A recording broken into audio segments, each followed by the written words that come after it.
옆에 분 인사하겠습니다. 잘 오셨습니다. 네. 한 번 더 하겠습니다. 힘내세요. 네. 여러분들 명절이 좀 피곤하셨나 봐요.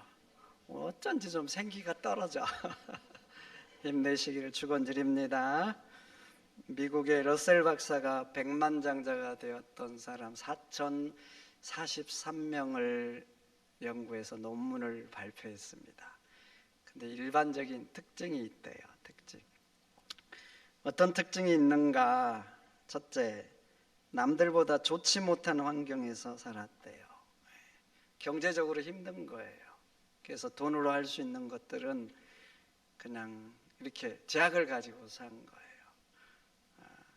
힘든 삶. 그래서 이들한테 또 하나 일반적인 특징이 있었는데 많은 사람이 배우지를 못했다는 거예요. 학벌로는 세상에 승부가 안 되는 사람. 꼭 그런 건 아닌데 일반적으로 그런 사람들이 많았다는 것입니다.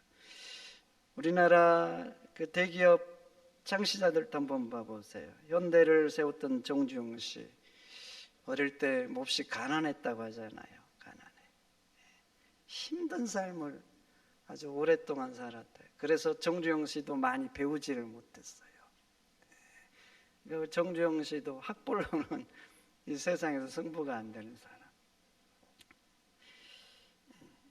그렇게 힘든 상황에 놓여 있었다는 거예요. 그런데 경제적으로는 갖지를 못해서 많이들 배우지를 못했는데 이들한테는 가지고 있는 두 가지가 있었대요. 일반 사람들에게 없는 더 가진 두 가지. 그게 뭐냐면 열정. 함께 보겠습니다. 열정. 열정이 남달랐다는 거예요. 열심히 하는 거. 땀을 흘리고 노력하는 거. 그래서 하나님이 감사해요. 그래서 환경은 다 똑같지가 않잖아요. 그런데 그 환경을 뚫고 지나갈 수 있는 열정이 있으면 극복할 수 있게 해주신 거예요. 그러니 여러분 열심을 품으시기를 축원드립니다. 불광불급이라는 말도 있잖아요. 불광불급. 미치도록 하면 뭔가에 미친다는 거예요. 이루어낸다는 거죠. 이루어낸다는 거. 여러분들이 잘 아는 빌 게이츠도 이렇게 말을 했어요. 성공에 있어서 중요한 것은 능력이 아니라 일에 대한 열정이다. 여러분 능력 중요하죠. 능력. 근데 능력보다 더 중요한 게 있다는 거예요. 뭔가 하는 사람들은 열정이 남달랐다는 거죠. 일본의 경영의 신이라 했던 고노스케도 이렇게 말해서 열정은 능력을 이긴다. 뭔가 해낸 사람들은 열정적으로 해냈다는 거죠. 열정. 이게 능력보다 더 중요한 거라는 거 이게. 여러분 그렇잖아요. 능력도 또 똑같지가 않아요. 그래서 능력 있는 사람이 뭔가 해내는 게 아니라는 거예요. 열정을 가지고 땀을 흘린 사람, 이런 사람들이 해낸다는 것입니다. 여러분 세상 한번 봐보세요. 열정 없이 해내는 게 뭐가 있어요? 땀을 흘리지 않고 해낼 수 있는 게 뭐가 있냐고. 언젠가 인터넷에서 발레리나 강수지 씨 발을 본 적이 있어요. 야, 참 저게 인간의 발인가 이런 생각이 들더라고요. 못생기고 기형적이고 이게 보면은요 좀 이렇게 너무 이상해. 한번 찾아보세요. 인터넷 찾으면 금방 나옵니다. 강수지 씨는 하루에 15시간에서 19시간 연습을 했답니다. 제가 모 일간지 기자가 이렇게 인터뷰에서 적어놓은 걸 본 거예요. 그렇게 연습을 하면은 그 발레 수주가 버텨내지를 못한대요. 또 그렇게 하면은 발이 또 못 버텨낸대요. 여러분 발레라는 게 아시죠? 어떻게 하는지 아시죠? 이게 세워서 하잖아요. 그렇게 하면 발이 못 버텨낸대.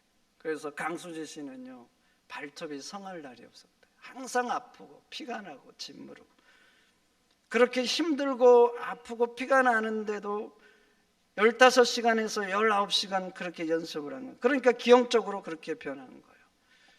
강수철 씨가 이렇게 말을 했어요. 눈물과 땀은 거짓말을 하지 않는다. 노력보다 뛰어난 재능이 없다. 까지고 부러지고 찢겨진 내 두 발, 30년 동안 아물지 않는 상처가 나를 이렇게 키웠다. 이렇게 말을 했어요.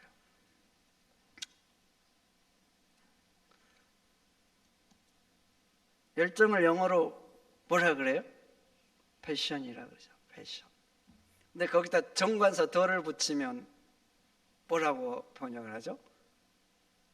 여러분, 옛날에 더 패션 오브 더 크라이스트 있었잖아요. 그러면 더 패션이 무슨 의미예요? 고난이 되는 거예요. 그러니까 영어로는 열정과 고난을 같은 단어를 사용하는 거예요. 왜 열정과 고난이 동의어인가? 한번 조금만 생각해 보세요. 뭔가 열정적으로 하잖아요. 그럼 고통이 따릅니다. 공부 대충 하면 고통스럽지 않아요. 근데 열정적으로 하면 인내하고 참고 견뎌야 돼요. 운동도 마찬가지. 운동도. 그래서 열정과 고난이라는 말은 같이 사용하고, 그런 고난을 뚫고 땀을 흘리는 그런 열정이 없이는 뭔가를 해낼 수가 없는 거예요. 그리고 그 열정의 강도만큼, 힘듦을 참고 견딘 만큼, 땀을 흘린 만큼 우리의 삶은 위대해지고 전진하는 것입니다. 그러니 성도 여러분, 대충 사지 마시고 거룩한 일에 열정을 품고 땀을 흘리시기를 축원드립니다. 두 번째, 백만장자가 된 사람들의 특징이 있었는데 목표의식이 확실하다는 거예요. 전 그런 생각을 해봐요. 징기스칸이 꿈이 없었다면 어찌 됐을까? 들판에서 양 몇 마리 치다가 목동으로 그 인생이 끝났을 거예요. 그런데 남들과 다른 세상을 향한 큰 꿈을 꾼 거예요. 큰 꿈을. 그러니 여러분도 그냥 사지 마시고 하나님 나라를 위해서 거룩한 뜻을 세우시기를 축원드립니다. 우리는 성도잖아요. 성도가 세상에 살 때 하나님의 꿈을 이루고 하나님의 나라를 이루라는 사명이 있는 거예요.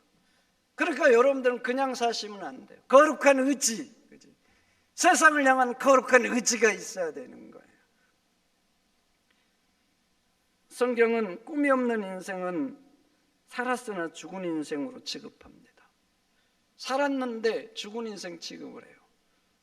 성경에서 요셉의 기록을 한번 봐보세요. 요셉의 기록이 몇 세부터 등장한 줄 아세요?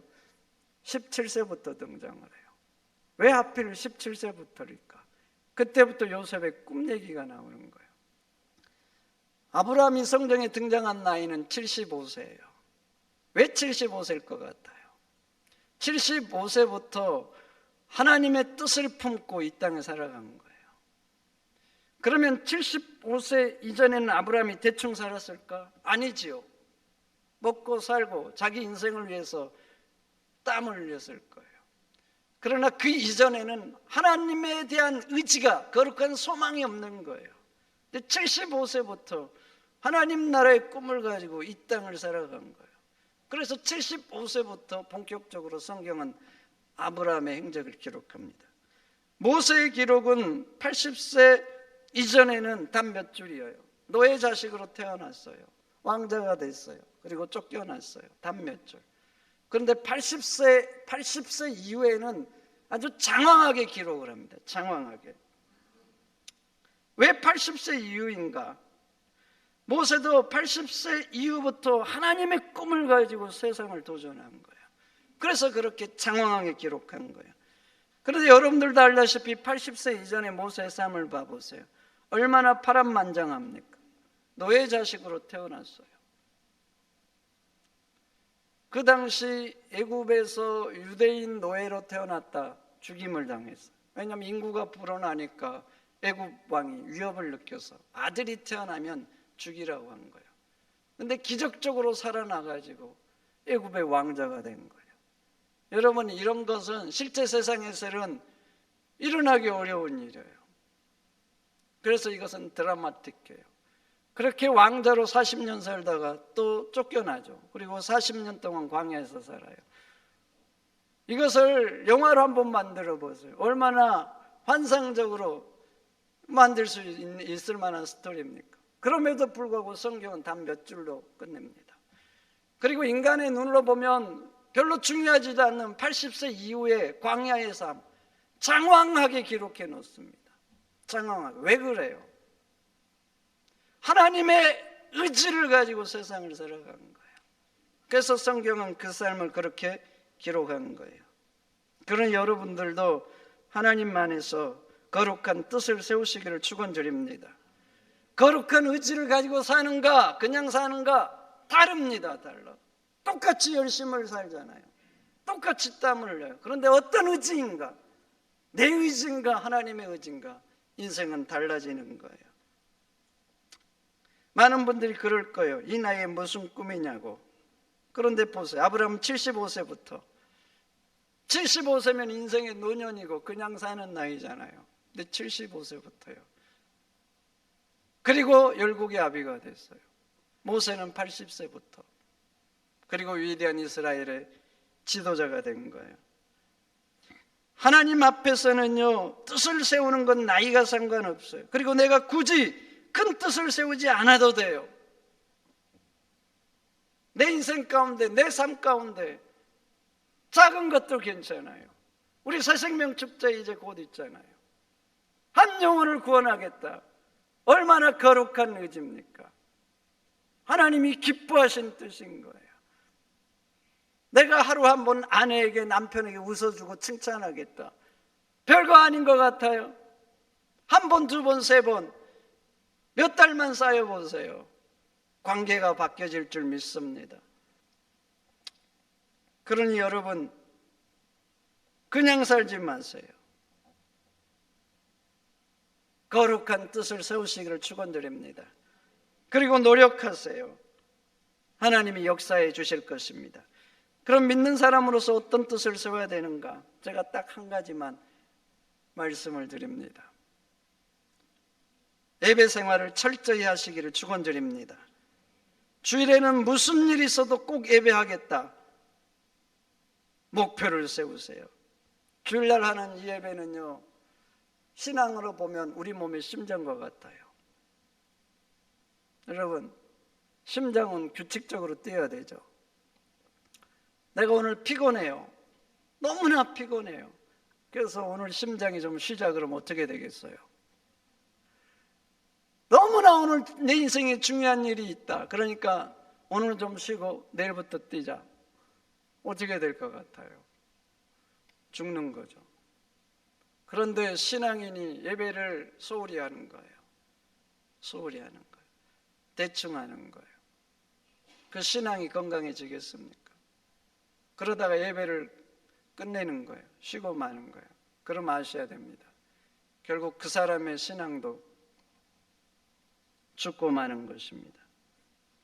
제가 우리 광양에 와서 보니까 온전히 주일 성수를 한다 쉽지 않은 구조예요. 많은 분들이 교대 근무를 하고 그리고 아침에 나와서 주일날 예배하는 분들이 있어요.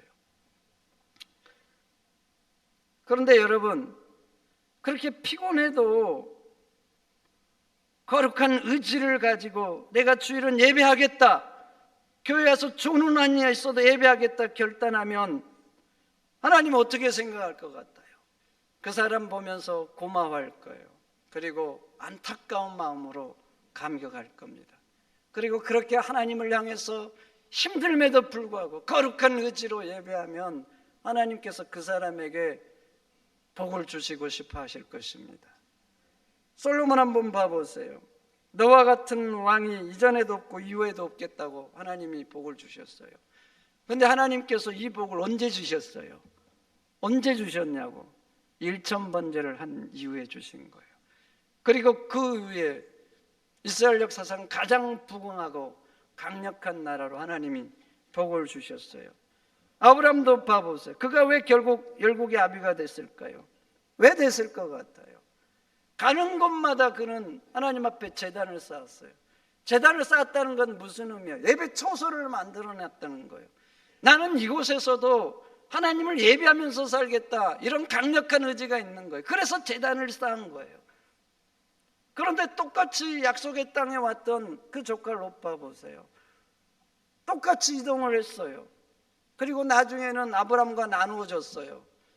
따로 산 거예요. 그런데 단 한 번도 조카 롯은 하나님 앞에 제단을 쌓았다는 말이 없어요.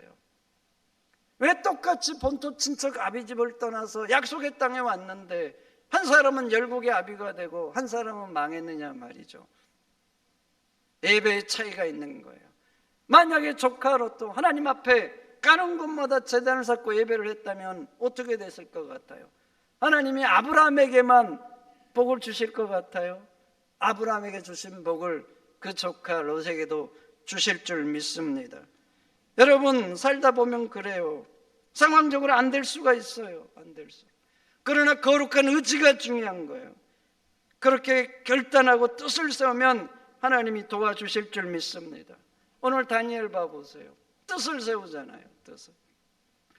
내가 왕의 진미를 먹어서 내 몸을 더럽히지 않겠다, 뜻을 세워요. 근데 상황적으로 한번 봐보세요. 생명 걸어야 돼요. 생명. 왕이 주는 진미를 거부한다, 생명 걸어요. 그래서 환관장이 두려워하잖아요. 그리고 또 하나 봐보세요. 스스로 찾아온 출세의 기회를요 차버리는 거예요. 지금 유다가 망해가지고 포로로 끌려왔어요. 근데 그 포로가 지금 왕을 섬길 수 있는 절호의 기회를 잡은 거예요. 그래서 지금 훈련 기간인 거예요. 누가 이런 기회를 잡을 수 있겠어요? 세상적으로 말하면 하늘이 준 기회인 거예요. 그런데 그것을 스스로 놔버리겠다, 그리고 자기의 생명을 걸고 이걸 지키겠다. 다니엘은요, 왕의 법도가 아니라 하나님의 법대로 살겠다는 거룩한 뜻을 세우는 거예요. 그러니까 결국 오늘 9절 봐보세요. 하나님께서 다니엘에게 은혜를 주어서, 환관장에게 은혜를 주었다, 그래서 지킬 수 있도록 해줬다, 이렇게 말을 하고 있지 않습니까? 여러분, 나는 상황이 안 되니까 못해, 이래서 안 돼, 그럼 그 사람이 뭘 해낼 수 있겠어요? 항상 그런 상황이 되면 못한다 그래요. 뭘 해낼 수 있겠냐고. 그 사람은요, 아무것도 해낼 수가 없어요. 그러나 거룩한 의지를 가지고 열정과 땀을 쏟으면 하나님께서 길을 열어주시는 거예요. 그런 사람이 해낼 수 있는 거예요. 그러니까 하나님이 내게 능력 주시면 할 수 있다, 믿음으로 도전하시기를 축원드립니다. 뜻을 세우고 도전하면 할 수 있고, 내가 할 수 없으면 하나님이 길을 열어주실 줄 믿습니다. 저는 대학을 다닐 때 저희 부모님 형편이 가장 어려웠어요. 인생에 가장 어려울 때. 근데 저만 대학생이 아니었어요. 형도 있고 여동생도 있고. 그래서 요즘 부모님 생각이 자주 나요. 저도 대학생이 지금 3명이잖아요. 그 어려울 때, 그 힘듦을 어떻게 견디셨을까? 네.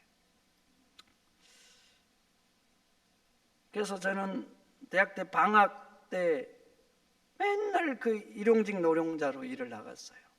일용직. 그래서 제가 좀 지금 피부가 좀 까맣잖아요. 그래서 방학이 끝나면 정말 새카매져 가지고 그렇게 학교를 다니고, 어떤 공휴일이나 쉬는 날 있으면 어디 일할 데 없나, 그 인력사무소 가가지고 맨날 일했던 기억들. 그렇게 대학을 마치고 이제 신대원 갔어요. 대학원 간 거예요. 근로장학생으로 일을 하고, 그래도 매 학기 어떻게 등록해야 되나 이 고민을 안고 살았어요. 근데 제가 대학을 다니면서, 대학원, 이게 신대원 다니면서 그런 생각을 했어요. 내가 장신돼서 이렇게 7년 동안 공부를 했으니까 내가 연대에서 공부를 한번 해보고 싶다, 이런 생각을 했어요. 친구들한테 몇 사람한테 말을 한 거예요. 그리고 이제 신대원 졸업하고 원서를 냈는데 합격을 했어요. 그런데 말이죠, 그때 제가 교회에서 받은 사례비가 40만 원이었어요. 40만 원. 근데 보통 1년 등록금이 얼마였냐? 첫 해는 더 많았는데, 왜냐면 더 많이 내니까 2학기 내면은 700인 거예요. 700. 근데 저한테는 또 문제가 있었어요. 결혼을 했어. 여러분 40만 원짜리가 결혼을 하면 돼요, 안 돼요? 어떻게 생각하셔요? 그러니까 제 아내가 믿음이 굉장히 좋은 거예요. 도대체 뭘 보고 저하고 결혼한다고 했는지 진짜 믿음의 여자예요, 제가 보면.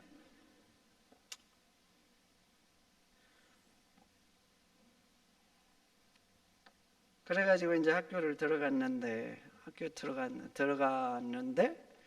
과외를 해달라고 그러더라고. 40만 원을 준다고. 그 당시 오래전 일이잖아요. 40만 원 굉장히 많이 주는 액수였어요. 근데 제가 안 한다고 했어요. 안 한다. 해야 돼요, 안 해야 돼요? 안 한다. 왜 안 한다고 했냐면 같이 공부하는 애들은 공부만 해요. 공부만. 근데 저는 공부에 재능이 별로 없어요. 공부만 하고 다른 직업이 없어. 근데 저는 뭐가 있어요? 전도사라는 직업이 있잖아요. 그러니까 이 두 개를 하는 게 약간 내 역량으로는 좀 힘들다. 그래서 안 한다고 했어요. 하고 싶은 마음은 굴뚝 같은데 며칠 후에 근데 이분이 또 연락이 왔어. 4명을 모아줄 테니까 하려는 거예요. 계산이 금방 되죠. 4, 4, 16. 그 당시 저한테 4, 4, 16 그 액수는 꿈의 액수였어. 꿈의 액수. 해야 돼, 안 해야 돼요? 해야죠. 해야죠. 한다고 했죠. 그리고 첫 학기는 이제 조교를 할 수가 없어서 조교 신청을 하고 2번째 학기부터는 조교를 했습니다. 물론 그렇다고 해서 뭐 형편이 뭐 나아지거나 뭐 넉넉하거나 그렇지는 않았어요. 제가 전철에 내려가지고 학교로 갈 때 마을버스가 300원이었는데 한 번을 타본 적이 없어요. 그 300원 아끼려고. 그런데 말이죠. 그럼에도 불구하고 하나님께서 그렇게 길을 열어주시니까 남한테 손 내밀지 않고 빚지지 않고 졸업을 했습니다. 제가 그때 경험한 것은 이거예요. 제 작은 경험이지만 뜻을 세우고 기도하면서 노력하면 하나님이 길을 열어주신다는 거예요. 그런데 여러분들이 하나님 앞에서 거룩한 뜻을 세웠어요. 거룩한 뜻. 내가 주님 앞에 예배하겠다. 한 영혼을 구원하겠다. 거룩한 뜻을 세웠어요. 하나님이 어찌 도와주시지 않겠습니까? 내가 기도하고 노력하면 하나님께서 길을 열어주실 줄 믿습니다. 다니엘에게 길을 열어주셨듯이 우리들에게도 열어주셔서 하게 해주실 줄 믿습니다. 그러니까 여러분들에게 중요한 것은 거룩한 의지가 있는 게 중요해요. 거룩한 의지. 전도하는 것도 그래요. 거룩한 의지가 없으면 뭘 할 수 있겠어요? 수많은 사람들 있잖아요. 수많은 사람들. 근데 의지가 없는 사람들은 작정줄 낼 이름도 적지 않아요. 그런 사람들은 주변에 아무리 전도 사람들이 많아도 하나님 나라 갈 때까지 단 한 명도 구원해낼 수가 없는 거예요. 여러분들에게 먼저 중요한 건 거룩한 의지, 그리고 기도하면서 노력하면 되는 거예요. 거기까지가 우리의 일이에요. 그렇게 하면 하나님이 역사해 주시는 거예요. 그러니까 주님 안에서 거룩한 소망을 가지고 노력하는 여러분들이 되시기를 축원드립니다. 하나님이 함께 해 주실 줄 믿습니다.